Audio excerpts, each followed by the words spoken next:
നമസ്കാരം. എല്ലാ കൂട്ടുകാർക്കും അരുൺ ടെക്സ്റ്റിയുടെ പുതിയൊരു ഇൻഫർമേഷൻ വീഡിയോയിലേക്ക് ഏവർക്കും സ്വാഗതം.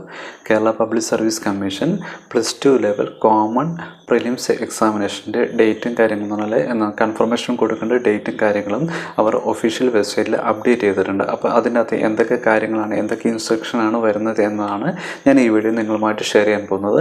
ഈ വീഡിയോ നിങ്ങൾക്ക് ഏവർക്കും ഉപകാരപ്രദമാക്കുകയാണെങ്കിൽ നിങ്ങളുടെ സുഹൃത്തുക്കൾക്കൊന്ന് ഷെയർ ചെയ്യുക, ലൈക്ക് ചെയ്യുക, സബ്സ്ക്രൈബ് ചെയ്യുക, തൊട്ടടുത്ത ബെൽ ബട്ടൺ ഒന്ന് എനേബിൾ ചെയ്യുകയാണെങ്കിൽ ഞാനിടുന്ന എല്ലാ ഇൻഫർമേഷൻ വീഡിയോസും നിങ്ങൾക്ക് ഏകദേശം നോട്ടിഫിക്കേഷനായി ലഭിക്കുന്നതാണ്. അപ്പോൾ ഒട്ടും സമയം കളയാനില്ല, നേരെ വീഡിയോയിലോട്ട് കിടക്കാം.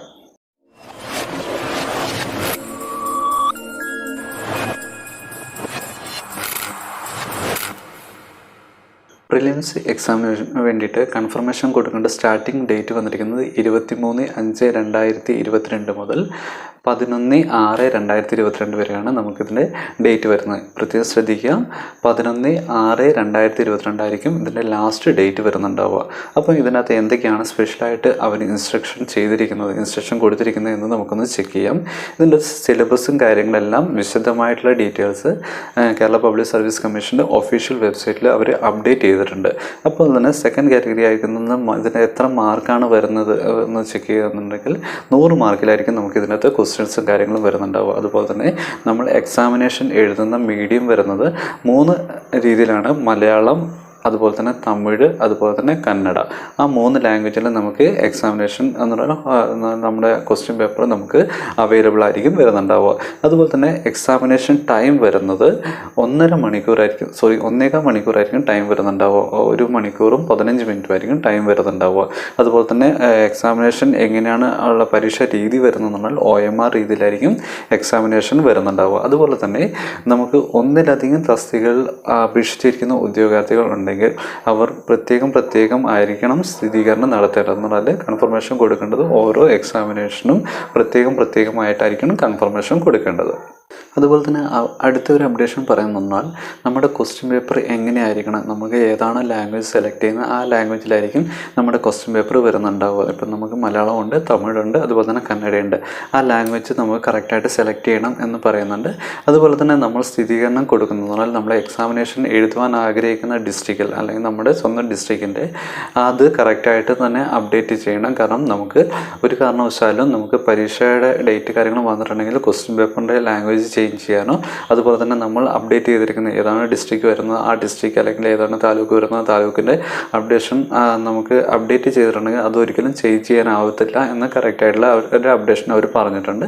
അതുപോലെ തന്നെ നമ്മുടെ കമ്മ്യൂണിക്കേഷൻ അഡ്രസ്സ് പ്രോപ്പറായിരിക്കണം എന്ന് പറയുന്നുണ്ട്. കാരണം എന്തെങ്കിലും ഇത് ചേഞ്ചിങ് കാര്യങ്ങൾ വന്നിട്ടുണ്ടെങ്കിൽ ഇതിന് മുന്നേ ആയിട്ട് കമ്മ്യൂണിക്കേഷൻ അഡ്രസ്സ് പ്രോപ്പറായിട്ട് ചെയ്തതിന് ശേഷം മാത്രം കൺഫർമേഷൻ കൊടുക്കുക എന്ന് കറക്റ്റായിട്ട് അവർ അപ്ഡേറ്റ് ചെയ്തിട്ടുണ്ട്. അതുപോലെ തന്നെ നിശ്ചിത സമയത്തിനുള്ളിൽ നമുക്ക് ഇതിൻ്റെ ലാസ്റ്റ് ഡേറ്റ് വരുന്നത് 11/6/2022 ലാസ്റ്റ് ഡേറ്റ് വരുന്നുണ്ടാവുക. അതിനുള്ളിൽ തന്നെ കൺഫർമേഷൻ കൊടുക്കാത്ത ഉദ്യോഗാർത്ഥികൾക്ക് ഒരു കാരണവശാലും എക്സാമിനേഷൻ എഴുതുവാൻ സാധിക്കത്തില്ല. അതുപോലെ തന്നെ ഹോൾ ടിക്കറ്റും വരത്തില്ല എന്ന് കറക്റ്റായിട്ടുള്ള അപ്ഡേഷൻ അവർ പറഞ്ഞിട്ടുണ്ട്. അപ്പം ഇത്രമാണ് നമുക്ക് പുതുതായിട്ടുള്ള ഒരു അപ്ഡേഷൻസ് വന്നിരിക്കുന്നത്. അതുപോലെ തന്നെ ഒരുപാട് ഉദ്യോഗാർത്ഥികൾ ചോദിച്ചൊരു ക്വസ്റ്റ്യൻ ഉണ്ടായിരുന്നു. കാരണം നമ്മൾ കേരള പബ്ലിക് സർവീസ് കമ്മീഷൻ്റെ കൺഫർമേഷൻ നമ്മൾ എക്സാമിന് വേണ്ടിയിട്ട് കൺഫർമേഷൻ നമ്മൾ കൊടുത്തിട്ട് എക്സാം എഴുതാൻ സാധിച്ചിട്ടില്ല എങ്കിൽ നമ്മുടെ പ്രൊഫൈൽ ബ്ലോക്ക് ചെയ്യുമോ എന്ന് ചോദിച്ചിട്ട് ഒരുപാട് ഉദ്യോഗാർത്ഥികൾ അപ്ഡേറ്റ് ചെയ്തിട്ടുണ്ടായിരുന്നു. PSCയുടെ ഓഫീസിൽ വിളിച്ച് ചോദിച്ചപ്പോൾ കറക്റ്റായിട്ടുള്ളൊരു അപ്ഡേഷൻ അവർ പറഞ്ഞതെന്നുണ്ടെങ്കിൽ ഇതുവരെ ആരുടെയും പ്രൊഫൈൽ ബ്ലോക്ക് ചെയ്തിട്ടില്ല, പക്ഷേങ്കിൽ ഇനി ചിലപ്പോൾ അങ്ങനെ സംഭവിക്കാം എന്ന് അവർ കറക്റ്റായിട്ടൊരു അപ്ഡേഷൻ പറഞ്ഞിട്ടുണ്ടായിരുന്നു. എന്നാൽ ഇതുവരെ കേരള പബ്ലിക് സർവീസ് കമ്മീഷൻ്റെ ഭാഗത്തു നിന്ന് ആരുടെയും പ്രൊഫൈൽ ബ്ലോക്ക് ചെയ്തിട്ടില്ല. പക്ഷേ എന്ന് പറഞ്ഞാൽ 1-2 എക്സാം എഴുതാതെ പോയിട്ടുണ്ടെങ്കിലും കുഴപ്പമില്ല. പക്ഷേ ഒരുപാട് എക്സാമിനേഷൻ കാര്യങ്ങൾ എഴുതാതെ പോയി കഴിഞ്ഞിട്ടുണ്ടെങ്കിൽ പിന്നീട് അത് അവർക്ക് അവരുടെ പ്രൊഫൈലിന് ബുദ്ധിമുട്ടാകും എന്ന് കറക്റ്റായിട്ട് അവർ അപ്ഡേറ്റ് ചെയ്തിട്ടുണ്ടായിരുന്നു. അപ്പോൾ അങ്ങനെ എന്തെങ്കിലും അപ്ഡേഷൻ വന്നിട്ടുണ്ടെങ്കിൽ എന്ന് പറഞ്ഞാൽ എന്തെങ്കിലും പ്രൊഫൈൽ ബ്ലോക്കും കാര്യങ്ങളുമായിട്ട് വന്നിട്ടുണ്ടെങ്കിൽ ഞാൻ ഈ ചാനലിലൂടെ അപ്ഡേറ്റ് ചെയ്യുന്നതായിരിക്കും. അതുപോലെ തന്നെ അങ്ങനെ എന്തെങ്കിലും ആർക്കെങ്കിലും സംഭവിച്ചിട്ടുണ്ടെങ്കിൽ നിങ്ങളുടെ തക്കതായിട്ടുള്ള കാരണം കാണിച്ചുകൊണ്ട് നിങ്ങളുടെ ഏതാണ് ഡിസ്ട്രിക്ട് വരുന്നത് ആ ഡിസ്ട്രിക്റ്റിൽ കേരള പബ്ലിക് സർവീസ് കമ്മീഷൻ്റെ ഓഫീസിൽ ചെന്ന് കറക്റ്റായിട്ടുള്ള അപ്ഡേഷൻ കാര്യങ്ങൾ അവർക്ക് കൊടുക്കുകയാണെങ്കിൽ അവർ ആ ബ്ലോക്ക് ചേഞ്ച് ചെയ്ത് തരും എന്നാണ് അവർ അപ്ഡേറ്റ് ചെയ്തിരിക്കുന്നത്. അപ്പം ഇതുപോലുള്ള പുതിയ ഇൻഫർമേഷൻ നിങ്ങൾക്ക് ലഭിക്കാൻ വേണ്ടിയിട്ട് നിങ്ങൾ ആദ്യമായിട്ടാണ് ഈ ചാനൽ കാണുന്നതെങ്കിൽ ചാനലൊന്ന് സബ്സ്ക്രൈബ് ചെയ്യുക, തൊട്ടടുത്ത ബെൽ ബട്ടൺ ഒന്ന് എനേബിൾ ചെയ്യുകയാണെങ്കിൽ ഞാനിടുന്ന എല്ലാ ഇൻഫർമേഷൻസും നിങ്ങൾക്ക് ഏകദേശം നോട്ടിഫിക്കേഷനായി ലഭിക്കുന്നതാണ്. അപ്പോൾ അടുത്തൊരു ദിവസം പുതിയൊരു ഇൻഫർമേഷനുമായി കാണാം. നന്ദി, നമസ്കാരം.